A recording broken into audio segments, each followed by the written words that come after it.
Hello, everyone, and welcome back to our virtual Dirshu Mishnah Berurah here. We are holding in Mishnah Berurah Chelek. We pick up today on Daf Kuf Chav Zayin Amid Aleph. We're continuing to learn Hilchos Yom Tov, and we are in the midst of Siman Tov Kuf Yud, and we begin today with Sif Hey. Says the Mechaber, Ein Oisin Gvina b'Yom Tov. You are not allowed to make cheese on Yom Tov. Now, the Isurim, I guess I would say, the Isurim involved in the cheese-making process are interesting. On a very low level, on a very basic level, in order to make cheese, what you do is you take milk, you add some sort of a starter ingredient, let's say rennet, and by adding the rennet into the milk, what happens is the sugars, the milk sugars, the lactose, is converted into lactic acid. More importantly, for our purposes, by that happening, what happens is the milk solids separate from the liquids. So you end up with the curds, you end up with milk solids, and then you end up with whey, which is the mei chalav, the liquid portion of the milk. So by adding the rennet to the milk, you are separating out the solids from the liquids, or the liquids from the solids. Now, that's I guess you would say, the first step in the cheese making process, which is called ha'amadas chalav. That's to solidify the milk. You separate out the milk solids, you end up with this solid mass. Now, usually the curds, they're separate pieces, but you then take the curds and you press them together into one piece, and that is how you form the cheese itself. And then you have to age it. Now, according to the Gemara in Shabbos and Daf Kuf Lamed Daled, we find, I believe, three separate potential problems involved in making cheese. One is a problem of lush. What's lush? Usually in lush, we take a dry ingredient, we mix it with a liquid ingredient, and we convert it into a mass. So we take something that was essentially a loose mixture, and then by kneading it together, we form a mass. Similarly, over here by cheese, what happens is when you begin to curdle the milk, you end up with curds and liquid, and then you take the curds and you press them together in a mass. Also, you have a potential problem of boine, because when you make the cheese, you take the curds, you press them together, and you shape them into a wheel or into a square, and you're forming that shape. That's a potential problem of boine. Now, over here, we're talking about Shabbos, we're talking about Yom Tov, not Shabbos. And the Mechaber says, Ein oisin gvina b'Yom Tov. You're not allowed to make cheese on Yom Tov. Now, exactly what is the problem over here? Whether the Isser is Baina or the Isser is Lush, the Mefarshim seem to throw out the suggestion that both of these should, or whether it's Lush, Baina, Berurah we saw already is Mutter on Yom Tov.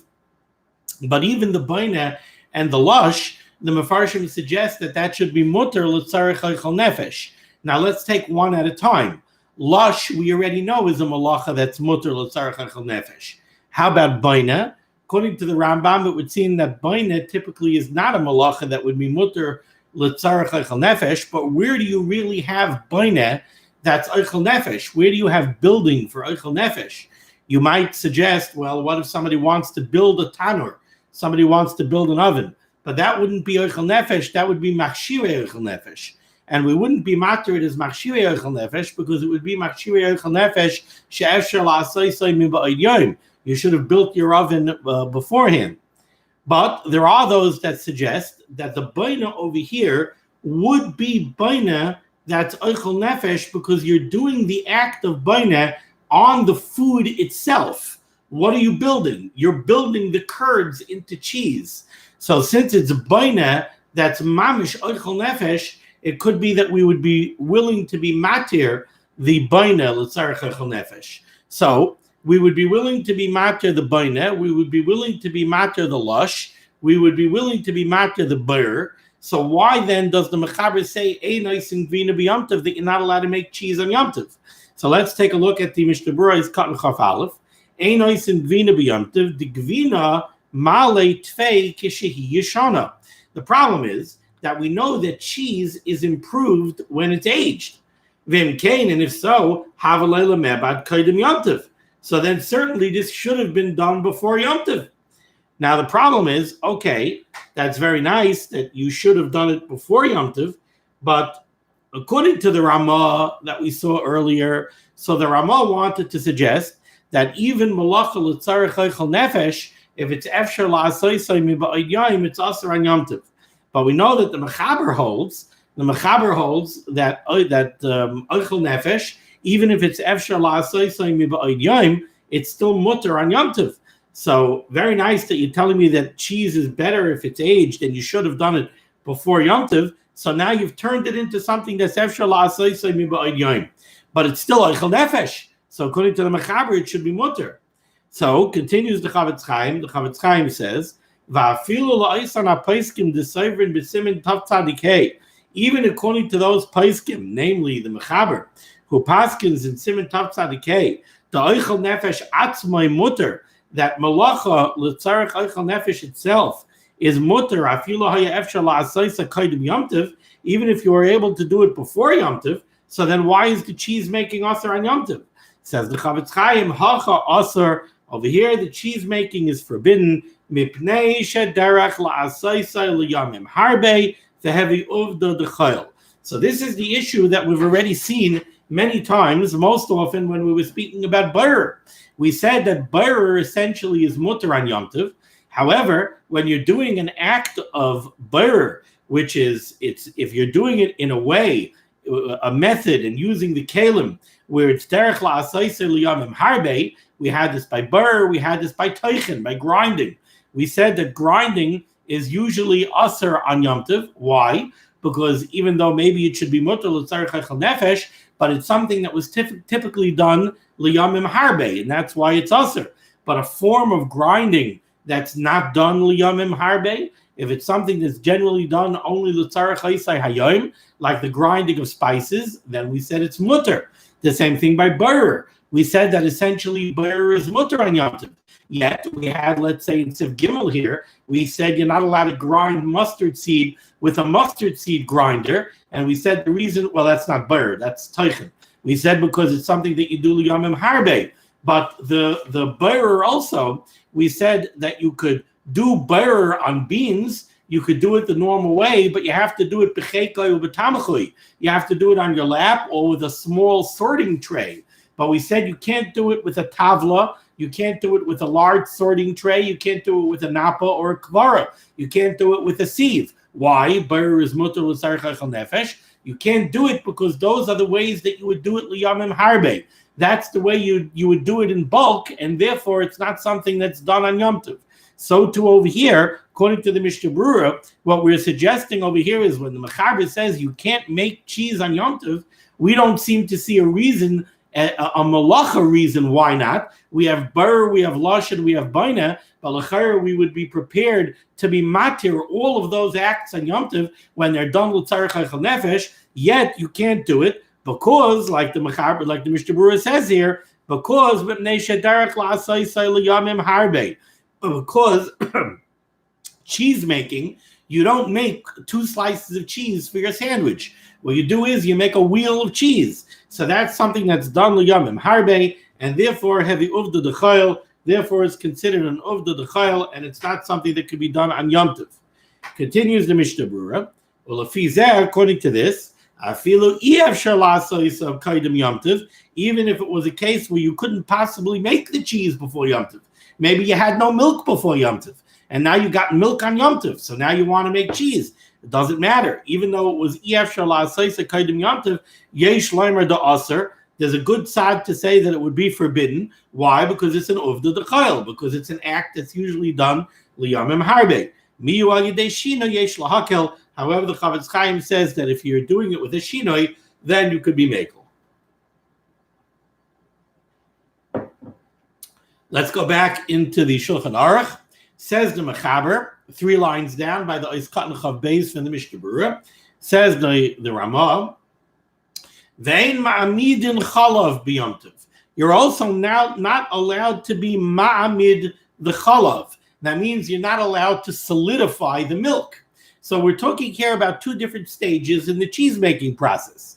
When the Mechaber said Ein Oisin Gvina b'Yom Tov, most probably he was referring to the second stage of the cheese making process, where you take the curds and you form them into a cheese. That's where we have the shaila of lush. That's where we have the shaila of boina.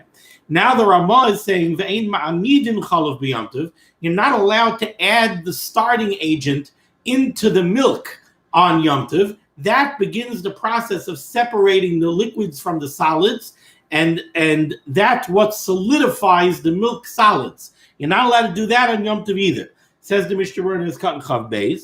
Ve'ein ma'amidin. You're not allowed to solidify the milk. Tahainu al yedei keva. That's what you do through the addition of rennet into the milk. Oy sha'arei dvarim, or other ingredients, sheyiskabetz hachalav, that solidifies the milk. V'yikva v'yisparer hakaim. That's what solidifies the milk and separates out the liquids. That's the kaim. V'chein asar la'asais siravitka.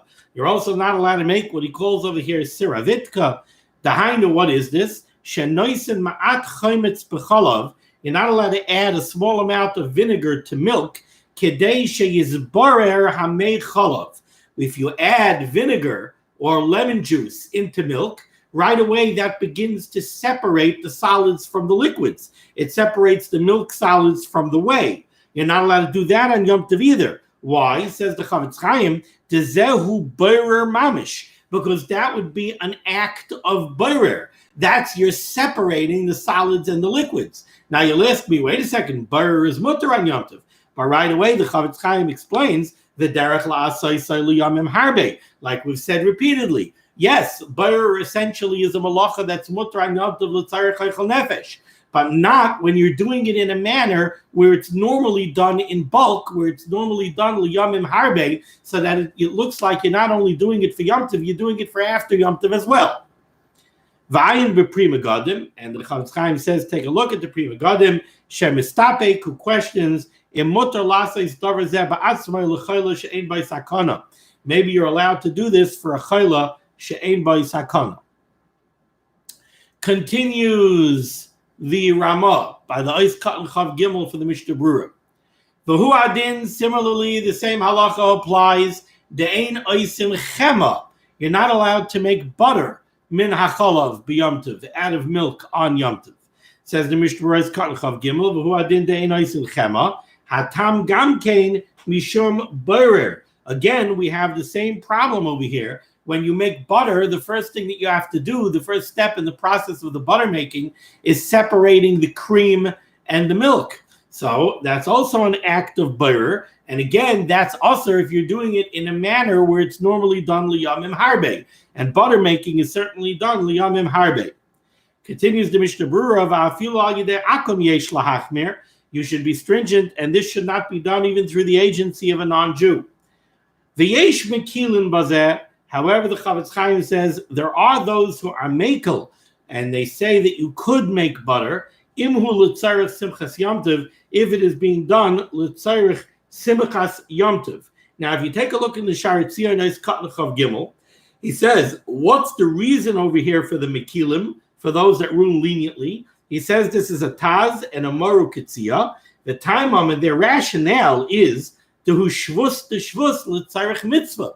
If what you're doing over here is Berurah on Yom Tov, so you're doing this kind of Berurah on Yom Tov, if we're saying that midaraisa Berurah is really mutter on Yom Tov l'tzarech chaychal nefesh, and the only problem is that you're doing Berurah in a manner where it's normally done liyamim harbe, well then that's only an issa d'Rabbanan. Really, if you're doing Berurah l'tzarech chaychal nefesh, really that's a malacha that's mutter midaraisa. Midrabanan, we answered it if you're doing it in a way where it looks like you're doing it liyamim harbe. That's an issa d'Rabbanan. Well, if it's an issa d'Rabbanan, you do it through the agency of a non-Jew, then it's a shvus d'shvus. It's a double d'Rabbanan. It's a d'Rabbanan because Berurah is really mutter, b'daraisa, and then it's a double d'Rabbanan because you're doing it through the agency of a non-Jew, which is always a d'Rabbanan. So it's a shvus d'shvus b'makom mitzvah. What's the makom mitzvah? Simchas Yom Tov. So the Taz and the Marutzia seem to come up with a very valid way of being matir this butter making on Yom Tov. However, the Mishnah Berurah continues and he says, "Ve'ein lahakel elo l'tzarech gadol." The Chavetz Chaim says that you should not be makel only if there's a real tzarech gadol. Now, if you take a look in Ois Katan Chav Daled of the Sharetzion, he says, why is this? He brings down a Rashba, and he says, according to the Rashba, the Berurah hu malacha da araisa. He says that when Berurah is aser on Yom Tov, it's not an issa d'Rabbanan, it's an issa d'Araisa.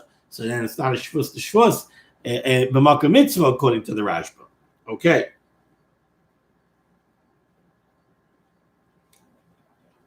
Continues the Mishnah Berurah. Umuter liklait ba'atzmai shuman hatzaf al panei hachalav shekarin smetana afilu b'Shabbos. Now this is a very puzzling little piece of Mishnah Berurah over here. The Mishnah Berurah makes note that you're allowed to go ahead and take the cream off the surface of the milk, and you're allowed to do this ba'atzmai. You're allowed to do it yourself. You don't need to do it through the agency of a non-Jew. So the Mishnah Berurah is telling me, umuter liklait ba'atzmai, you yourself, not using a non-Jew, are allowed to go ahead and collect shuman, the milk fat, the cream, hatzaf al panei hachalav, that floats on the surface of the milk, shekayrin smetana. And you're allowed to do this afilu b'Shabbos. You're allowed to do this even on Shabbos. Okay, so the first halachah that the Mishnah Berurah tells me here, you're allowed to separate the cream off the top of the milk. Well, what would be wrong with that? Well, the answer to that comes from the next line in the Mishnah Berurah. Verak kisheyagia samach lechalav. If you are taking the cream off the surface of the milk, when you get down to the level of the liquid milk, Yizaher, you should take care lahaniach ktsas mehasmetana im hachalav shelamata. Make sure you don't take off all the cream. Make sure you leave a little cream on top of the surface of the milk. Ukemoisha kasav b'simin shin yud tes sif yud daled. Like we learned in Hilchas Shabbos in shin yud tes sif yud daled. What's at play over here? What's the problem? What's wrong with taking the cream off the milk? The answer is that the Mishnah Berurah is telling you, and he's getting this from Siman Shin Yud Tes in Hilchas Shabbos, that the milk and the cream are considered a taruvus. They're considered a mixture. Well, if they're considered a mixture, if you go ahead and you skim off the cream off the top of the milk, you're doing the malacha of Berurah. You're taking oichel from psilis. You're taking oichel from psilis,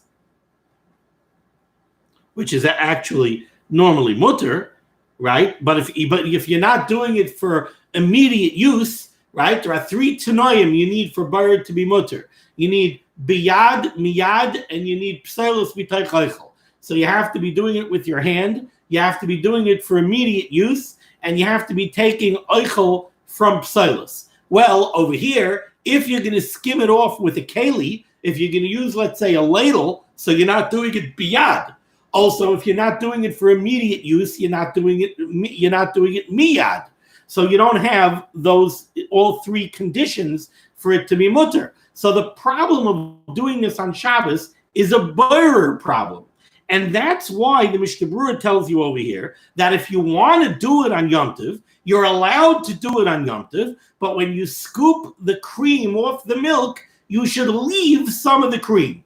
Why? Because if you leave some of the cream, you didn't do Berurah. You didn't separate the cream from the milk. You still have a taruvus of milk and cream. You just took cream off the top. That's not Berurah. If you scoop off all the cream, so then you separated the cream from the milk. Now you have cream, and here you have milk. But if you skim off some of the cream, then you have cream here, but you still have cream and milk over here. So you didn't accomplish Berurah. Now that's the halachah. Now, by the way, there's another thing you could do. The other thing you could do is you could skim off all of the cream, but take some of the milk together with the cream. So again, you didn't accomplish Berurah. Over here, you still have a mixture of cream and milk. So again, the Chavetz Chaim is telling me here that you're allowed to do this on Yom Tov. But the problem is, why shouldn't you be allowed to do it on Yom Tov?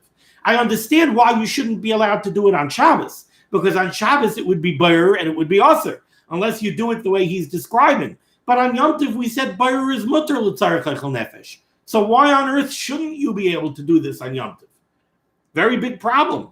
Now, the other thing that's peculiar about this is that the Chavetz Chaim, when he wrote this, did not just reach back to Hilchos Shabbos to Siman Shin Yud Tes and get this from Siman Shin Yud Tes. He got this from a Magen Avram here in Siman Tov Kuf Yud. If you take a look at the Magen Avram, I believe it's Sif Yud Gimel, Ice Cotton Yud Gimel in the Magen Avram, here in Siman Tov Kuf Yud, the Magen Avram says this. Yet, the Chavetz Chaim here in the Mishnah Berurah did not put in a Sharat Tzion and tell you that he's taking this from the Magen Avram. Not only that, but if you look at the Shulchan Aruch and you look in the Magen Avram, there's a pirush on the bottom of the page of the Shulchan Aruch called the Machzis HaShekel. The Machzis HaShekel wrote a pirush and he's mefarish a lot of the Magen Avram. The Machzis HaShekel says straight out that this Magen Avram is not referring to Yom Tov. This Magen Avram is referring to Shabbos. On Yom Tov, the Machzis HaShekel says, of course you could take the cream off the milk. It's Berurah l'tzarech echel nefesh, which is mutter. So the Magen Avram is the Machzis HaShekel says that this Magen Avram, this halachah does not apply to Hilchos Yom Tov. This is only a Hilchos Shabbos Yom Tov, a Hilchos Shabbos halachah, not a Hilchos Yom Tov halachah. And indeed, if you take out the Magen Avram and you read the Magen Avram does not sound like he's referring to Hilchos Yom Tov at all. Yet, there are those that want to say, that maybe the Chavetz Chaim is suggesting that if you would do this Berurah, if you would take all the cream off of the milk, if you wouldn't leave any of the cream so that you do accomplish Berurah, maybe it would be Aser on Yom Tov. Maybe this is something that was generally done liyamim harbe. Maybe this is something that people didn't do just for right now. They wanted a little cream.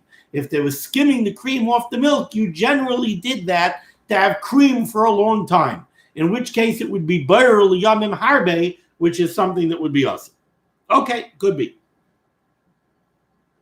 I mean, the Mishnah Berurah does say now, the dafka kishet, but the Mishnah Berurah says the dafka kishet tzarech la'achlai boy b'yoyim. You're only allowed to do this if you're doing it to eat it right now. The ilavhachi asa misham hakana b'yom tov l'chayil. So it's very clear that the Mishnah Berurah means that this is aser even if you're doing it for right now. But maybe he holds that it would be aser because it looks like you're doing something liyamim harbe. But in any case, he says it's only mutter if you're doing it for right now. Because if you're not doing it for right now, it's hachana. Excuse me 1 second. Are you calling me Milusher? It's hachana miyam tov l'chayil. Ve'emein tzarech loy rak shechoyshe sheyafsid v'yiskalkel. Let's say you're doing this not because you want the cream at all. You're just doing it because you're afraid if you let the milk sit like this, the cream is going to get ruined. Then mutar la'asaysa yidayakum. Then you're allowed to do it through the agency of a non-Jew. K'maisha kasav siman shin zayin sifei. U'v'sefer moru k'tzia kasav degamba asiyas chema hanal gam ken mutar al yidayakum. The Marutzia wants to say that the making of the butter is also more if you do it through the agency of a non-Jew. If the cream is going to get ruined if you don't process it into butter. Okay. Now let's go to Sivav. Ein geizezin es hayorok b'misparayim shedarkom lechatcham behen min ha'mechuber. Very interesting halacha that I wasn't aware of. I can't see where it was really negaya, to me anyway. But you ever go to the supermarket and you want to buy a fresh batch of carrots. You want to make a nice, delicious chicken soup, and you don't want to use the regular carrots that come in the bag. You want a nice, fresh bunch of carrots. So the fresh bunch of carrots comes with the greens attached. Now, you don't want the greens, unless you happen to have guinea pigs. They tell me that guinea pigs and rabbits love the greens from the carrots. But in any case, You don't want the greens. I'm saying that because I never found any use for those greens at all. And then I found out that people feed them to their pets. But in any case, you have no use for these greens. So you take them home, and the first thing you do is you cut those greens off. Says the Mechaber over here, you're allowed to cut the greens off, but you're not allowed to cut the greens off of the vegetables using the type of implement that you generally use to cut the vegetables off of the ground. If you have a vegetable garden, so you might have a shears or something that you generally use to go out and cut your vegetables off of the garden. You're not allowed to cut the greens off of the vegetable, even though the vegetable is already removed from the ground. It's talosh. It's not b'mechuber. You're not allowed to cut the greens off of the vegetable using those shears. Why not? Let's take a look at the Mishnah Berurah. Ice cut and chav dalid. As hayorok, you're not allowed to shear the greens off the vegetables. Pirish hatalosh. You have a vegetable that was already removed from the ground. Sheyesh by roshe olin. It has the greens or the leaves that it grew with, and they're coven. Those greens are already wilted, they're already rotting, and you want to remove them. Ein goizes in betispire shalahem. You're not allowed to cut them off using the shears that you use to harvest the vegetables from the garden. Why? The man de chazi, because somebody who sees you holding the vegetables and holding the shears, he is going to think he's going to think you must have just cut them. So it looks like you just cut the vegetables from the garden. And I guess there's a couple of problems over here. One is he might think that it's mutter to do that. Another problem is you're not allowed to do something that makes it look very much like you just did an isser.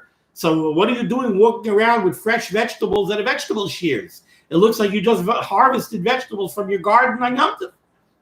Okay. Sif Zayin.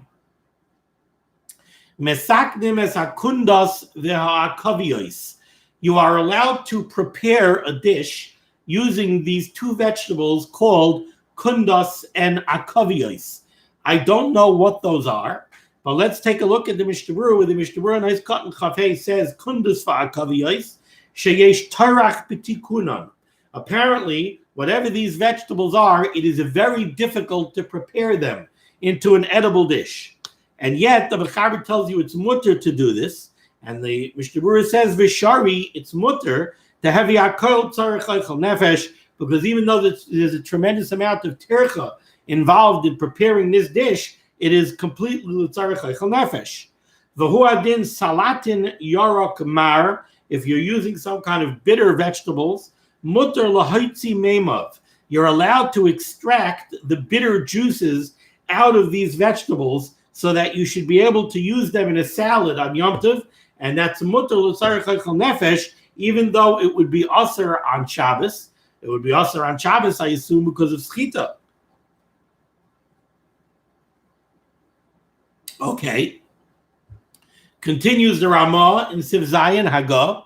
Umutter l'malayach harbe chatichos snain b'Yom Tov. You're allowed to salt a whole bunch of sliced up radish on Yom Tov, if you want to eat them on Yom Tov, afal pisha asur b'Shabbos, even though it is forbidden to do so on Shabbos, v'yesh machmirin, but he brings down from a maharil that there are those that learn that hold that you're not allowed to do this. What's that play over here? Says the Mishnah Berurah is cut chavav, afal pisha asur b'Shabbos, even though salting a whole bunch of radishes on Shabbos is asur, k'dela'el b'simin shin chaf aleph siv gimel. Why is it asur? So if you look over there in Shin Chaf Aleph, it says that this is asur because it's nireh kekovesh kivashim. It looks like you're pickling a batch of vegetables. If you take a whole batch of vegetables and you go ahead and you salt them, it looks like you're setting yourself up to pickle foods on Yom Tov, on Shabbos. And you're not allowed to pickle food on Shabbos. Kavush areu k'mavushal. Pickling is like cooking. And this looks, it's nireh k'kovesh kivashim. However, on Yom Tov it's mutter, says the Mishnah Berurah, but Yom Tov mutter, the efshar la'asais on the Erev Yom Tov. He says that this is mutter to do on Yom Tov, because you can't salt the radishes on Erev Yom Tov because they won't taste as good. The freshly salted radishes taste better. So you don't want to do this on Erev Yom Tov. You want to do it on Yom Tov. There are those that are machmer. Taimam, the reason is because you don't have to salt a whole batch of radishes on Yom Tov. You want to eat a salted radish, so pick up a piece of radish, salt it, and eat it. Why do you have to salt the whole batch and put it out on the serving tray? Put out a serving tray of unsalted radishes and put a salt shaker next to it. And the Mishnah Berurah says that it would be better to be concerned with this shita of the machmirim and not to do this on Yom Tov. Okay, we're going to stop over here. Thank you so much for joining me for limud HaTorah. The schus of limud HaTorah should stand God's Klal Yisrael in good stead. The Rebbe Shalom should send Yeshuas and Refuas and Parnasa to all those in need. The Rebbe Shalom should protect everyone. It's been a rough year. I just heard another piece of news this morning. Somebody very close who's taken seriously ill. It's like it doesn't stop. So we really have to be mispal, Rabbi say. We really have to put our heads to tshuva and ma'asim tovim and tefillah. As soon as I have the name of this chayla, I'll share it. I don't have the name right now, but we really have to be mispal. We have to be mispal that the Rebbeinu Shalom, like it says, techla shana v'kila leiseha, the year and its curses should come to an end, and we should have a new year with berchoi seha. We should be zeichet to a new year, a year of bracha, a year of hatzlacha, a year of gesund, a year of simcha. The Rebbeinu Shalom should allow the stress of this past year to fade into the background, and we should return to simcha. Hopefully we learn something from it. Hopefully, obviously, the Rebbeinu Shalom wants something from us. Every one of us, the temptation is we want to stand back and we want somebody to tell us what is it that the Rebbeinu Shalom wants from us. We had that once upon a time. We had Nevi'im. Unfortunately, if you learn through Nevi'im, we find that Klal Yisrael wasn't always so good about listening to the Nevi'im. Maybe that's why we don't have them. Instead, what the Rebbeinu Shalom wants is every person knows nigei libay, the Chazal say. Everybody, if they really think into themselves honestly and truthfully, they can discover the things that they have to work on. So obviously what the Rebbeinu Shalom wants is the Rebbeinu Shalom wants each and every one of us to go through a period of introspection and figure out what it is that we ourselves as individuals have to work on. I was just talking to my son the other day, and he said, it's hard to change the public. It's hard to change the rabbin, but that's not our job. Our job isn't to change the public. A lot of us, we look back and we say, oh, the simchas have to change. The chasanas have to change. I happen to agree with that. I think the chasanas do have to change. But you can't say the chasanas have to change and I can't change the chasanas, so there's nothing for me to do. No, you have to change. I have to change. Every one of us have things about ourselves that we could identify, that we could change for the better. And that's apparently what the Rebbeinu Shalom wants. The Rebbeinu Shalom wants each and every one of us to look into ourselves and find things that we could change in ourselves to improve, to look back and say, the Rebbeinu Shalom did something over here where it's so clear that the Rebbeinu Shalom wants something different. The Rebbeinu Shalom wants us to change, so we have to change. Whatever it is, and it doesn't have to be huge. It doesn't have to be huge changes. It can be small changes, but small changes that will last. And we say small changes end up bringing about big changes. I'll just share with you. I've probably said it before, but people come to me and they say, how could they affect a positive change in their davening? So I tell them, make up that you're going to have kavanah in the first pasuk of Kriya Shema. That every single day, no matter what the rest of your davening is like, when you get up to the first pasuk of Kriya Shema, you're going to make sure that you have kavanah. Shema Yisrael. Listen, Klal Yisrael. Hear, Klal Yisrael. Hashem, the Rebbeinu Shalom, Yud Kei Vav Kei, Haya Hoive V'yeh. The Rebbeinu Shalom, who's the Adon HaKoil. The Rebbeinu Shalom, who's the master of all. Who's Haya Hoive V'yeh. He was, and he is, and he will be. So that means that whatever tsaros we see, we look at a tzara, we look at this COVID-19, and we look at it in the context of right here, right now. But the Rebbeinu Shalom sees it in the context of history, Haya. The Rebbeinu Shalom sees it in the context of Hoiveh, right now. And the Rebbeinu Shalom also sees it in the context of Yiyeh, of what's coming in the future. So every problem that we have, every issue that we live through, the Rebbeinu Shalom is the Haya Hoiveh V'Yiyeh. He has such a much broader, he has a total, not broader, he has a total understanding of the world and of us and of what we're going through. So Shema Yisrael, Hashem, that Rebbeinu Shalom, the Haya Hoiveh V'Yiyeh, Elokeinu, he's our God. We have a relationship with him. Hashem, again, that Rebbeinu Shalom, Echad, he's the Echad Yachid Miyuchad, Ein Oid Milvadoi. There is no other power in the universe other than him. There's no Dr. Fauci, and there's no CDC, and there's no Michael Levitt, and there's no doctors, and there's no AstraZeneca, and there's no vaccines, and there's no antiviral drugs, and there's no hydroxychloroquine, and there's nothing. There's only a Rebbeinu Shalom. That's all there is. Have kavanah every day. Shema Yisrael, Hashem Elokeinu, Hashem Echad. And you're going to see that what's going to come out from that is that it slowly but surely is going to affect a change on your entire davening. Slowly but surely, you're going to start having kavanah by other things and by other things and by other things. So we have to identify small changes that we know we could make in ourselves to improve ourselves. Small, long-lasting changes. And those small changes will end up equaling much larger changes.